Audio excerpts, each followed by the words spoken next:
Muchos de los personajes más poderosos de la historia estaban movidos por obsesiones abrumadoras, por nociones inobjetables sobre sus adversarios y criterios absolutos formados por muchos años de lucha política. López Obrador nos revela en su último libro una visión clara sobre sus propias obsesiones, el relato que se cuenta a sí mismo y que busca implantar en la conciencia de los mexicanos. Y no lo digo yo, él mismo nos aclara que hay una lucha ideológica, cultural y espiritual que se lleva a cabo en México, como se los prometí. Vamos a hablar en esta ocasión de mitad del camino. Cuando has decidido participar en política, es creer indudablemente en ti mismo.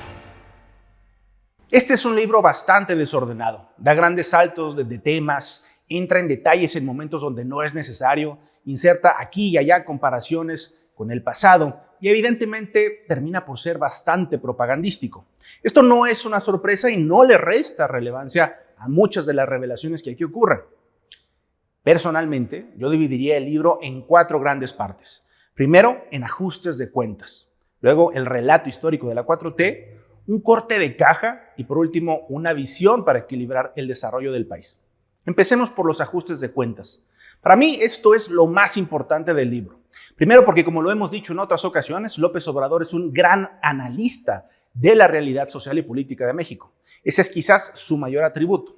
En la mitad del camino se lanza contra la élite política y económica de México y algunas corporaciones transnacionales, con datos, cifras y hechos puntuales de la enorme corrupción vivida en años recientes y de cómo el gobierno federal ha servido como un gran negocio para esta cúpula.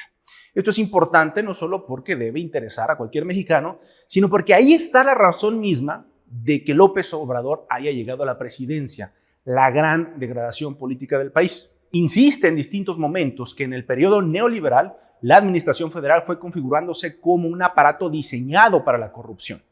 Su propósito era la entrega de bienes nacionales a particulares y para eso fue creada una estructura administrativa.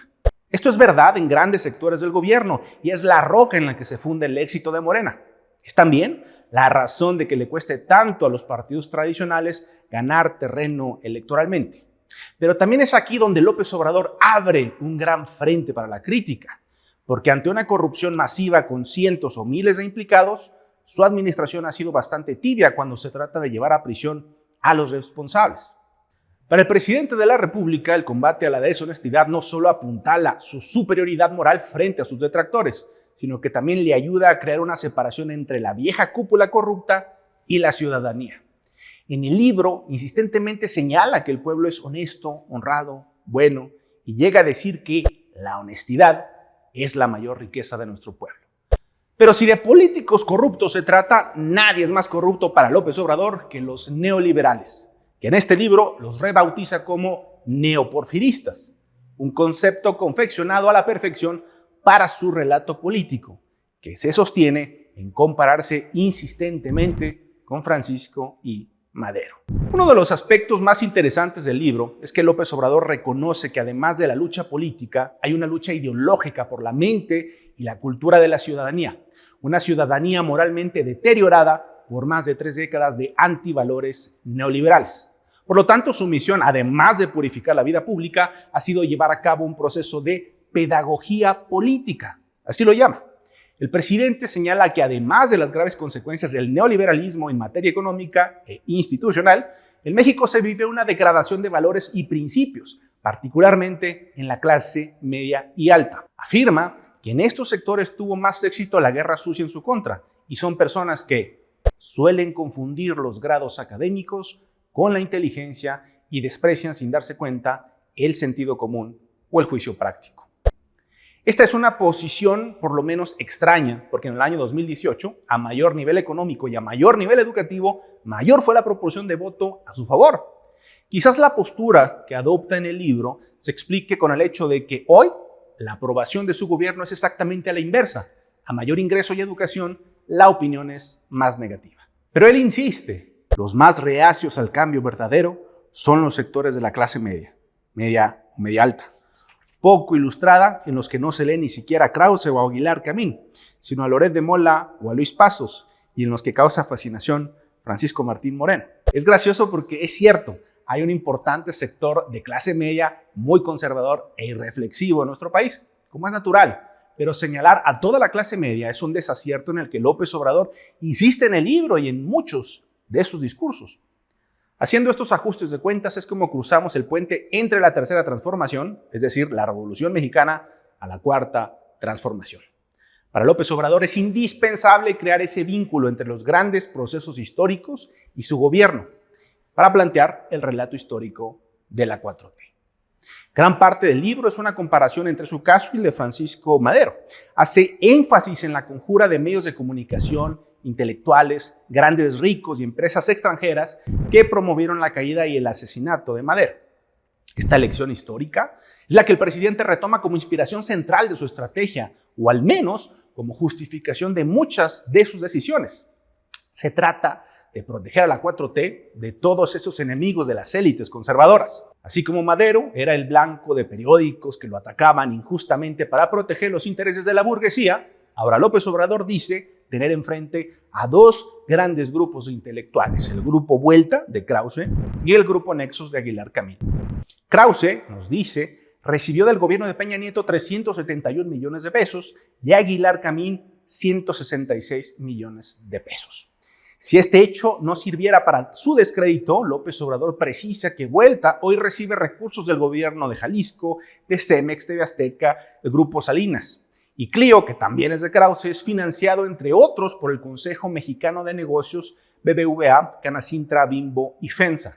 Este punto es clave porque así como los grandes potentados financiaron los ataques a Madero, López Obrador se dice víctima de un proceso similar. Casos como el del señor Fernández de los Oxxos y algunos otros con posturas muy conservadoras que financiaron y alentaron primero al grupo Frena, un intento de falange de ultraderecha movido por intereses económicos o por el fanatismo. Tal es también el caso de Gustavo A. de Hoyos Walter, quien presidió hasta hace poco la Confederación Patronal de la República Mexicana, Coparmex. El libro incluye tablas completas de las condonaciones de impuestos escandalosas a grandes corporaciones en los últimos 3 sexenios.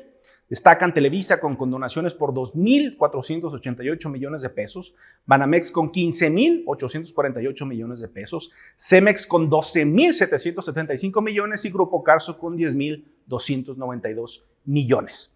En total, en los sexenios de Calderón y Peña Nieto se perdonó 366.174 millones de pesos a las grandes empresas. Naturalmente, el instrumento político de las élites son los medios de comunicación y aquí siguen los comparativos con la tragedia maderista. Los periódicos nos han atacado como nunca se ha visto desde los tiempos de Francisco y Madero. Y nos presenta la nómina de los medios. Reforma recibiendo con Fox 292 millones de pesos y 404 con Calderón. El Universal recibiendo de Peña la impresionante cantidad de 1.450 millones de pesos. El Excelsior 1.140 millones y La Jornada 542 millones de pesos. Hay una mención especial a López Dóriga, que recibió de Peña 440 millones de pesos. Este conflicto de intereses de los medios de comunicación y el poder es un tema que debe interesarnos a todos, porque explica en parte la situación en la que nos encontramos. La mayoría no acepta críticas de la prensa a López Obrador porque ya se ha establecido claramente a lo largo del tiempo los intereses económicos de los grandes medios. El dinero público ha envenenado la relación entre la sociedad, los medios y el gobierno. López Obrador, pues, justifica su actitud beligerante hacia la prensa, recordando el papel que ésta tuvo en el fracaso del proyecto maderista. La derecha aprovechó el ambiente de libertades para aglutinar a todos los que sentían amenazados sus intereses: gente rica, industriales, banqueros y comerciantes. Los intelectuales fueron opositores a Madero por los favores que habían recibido en el régimen porfirista. Aquí es donde López Obrador introduce su antídoto contra la conspiración conservadora: el apoyo popular. Madero cayó por la falta de un partido, pero también por la irresponsabilidad de periodistas, opositores, que de manera insensata le mordían la mano a quien les había quitado el bozal, y por la indefinición de los intelectuales. Pero sigo sosteniendo que el proyecto democrático sucumbió por la falta de respaldo del movimiento popular. El pueblo raso permaneció al margen, indiferente. Aquí está la razón profunda de López Obrador para mantener la confrontación con sus adversarios. Debe defender su posición de líder honesto y señalar a los corruptos para proteger su reputación frente al pueblo. y mantener el apoyo que la mayoría le ha brindado. Hablemos del corte de caja que hace el presidente en lo que va de su gobierno. Como es natural, abunda en sus logros, entre los que destaca los siguientes. Las tarifas de la CFE se redujeron en un 27% con ahorros por 4.342 millones. No hay aumento de la gasolina en términos reales. La bolsa mexicana ha crecido un 20%. La inflación se mantiene estable.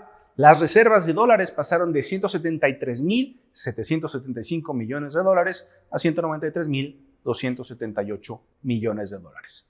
Se ha basificado a 400,000 trabajadores de la educación y no hay un endeudamiento sustantivo.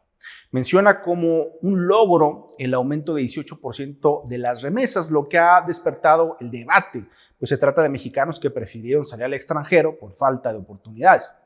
En materia de combate a la corrupción, el tema central de su administración destaca que se detuvieron las concesiones de petróleos, minas, hospitales, puertos, vías de ferrocarril, playas, reclusorios, obra pública. Esto como resultado, como respuesta a los grandes casos de corrupción y sobre todo a los sobrecostos que caracterizaron estos contratos. Afirma que se ha terminado de limpiar la corrupción de Pemex y que el líder petrolero Carlos Romero de Champs se jubiló porque entendió que ya eran otros tiempos. Pero de la conocida y misteriosa riqueza del sindicalista no menciona nada.